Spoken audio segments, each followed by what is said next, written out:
بسم الله الرحمن الرحيم. عن عائشة رضي الله تعالى عنها قالت: فخرج النبي صلى الله عليه وسلم بين رجلين تخط رجلاه الأرض. رواہ البخاری۔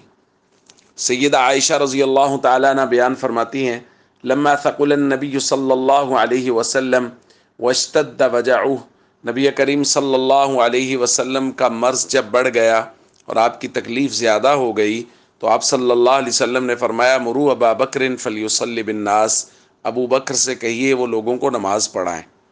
جب سیدنا صدیق اکبر نے لوگوں کو نماز پڑھانی شروع کی، فلما دخل فی الصلاۃ، جب وہ نماز میں داخل ہوئے، وجد رسول اللہ صلی اللہ علیہ وسلم فی نفسہ خفہ، نبی کریم صلی اللہ علیہ وسلم نے اپنے آپ میں کچھ تازگی محسوس کی، کچھ بہتری محسوس کی۔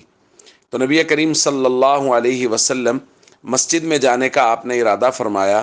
تو سیدہ عائشہ رضی اللہ تعالیٰ عنہ فرماتی، حضور صلی اللہ علیہ وسلم کے مسجد میں جانے کا منظر یہ ہے کہ آپ دو لوگوں کے سہارے مسجد جا رہے تھے، تخط رجلاہ الارض، اس طرح کہ آپ کے پاؤں زمین پر لگ نہیں رہے تھے، گھسٹ رہے تھے، جس کی وجہ سے زمین پر دو لکیریں بن رہی تھی۔ تخط رجلاہ الارض کا یہ مطلب ہے کہ حضور کے پاؤں زمین پر خط بنا رہے تھے، یعنی زمین پر گویا لکیر لگ رہی تھی نبی کریم صلی اللہ علیہ وسلم کے دونوں پاؤں کی وجہ سے۔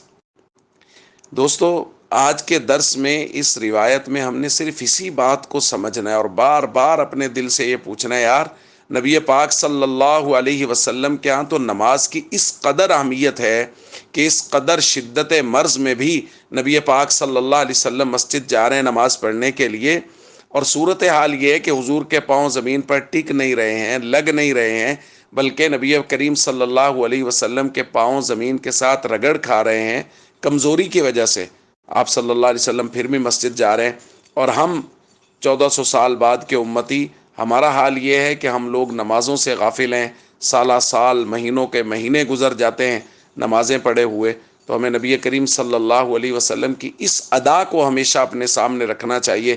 جب بھی نماز چھوڑنے کا خیال آئے تو ہمیں نبی کریم صلی اللہ علیہ وسلم کے پاؤں سے لگتے ہوئے وہ خط، وہ لکیریں نظر آنی چاہیے کہ آپ صلی اللہ علیہ وسلم نے اس قدر مشکل حالت میں بھی نماز نہیں چھوڑی۔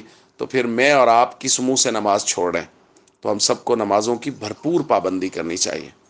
والسلام علیکم ورحمۃ اللہ وبرکاتہ۔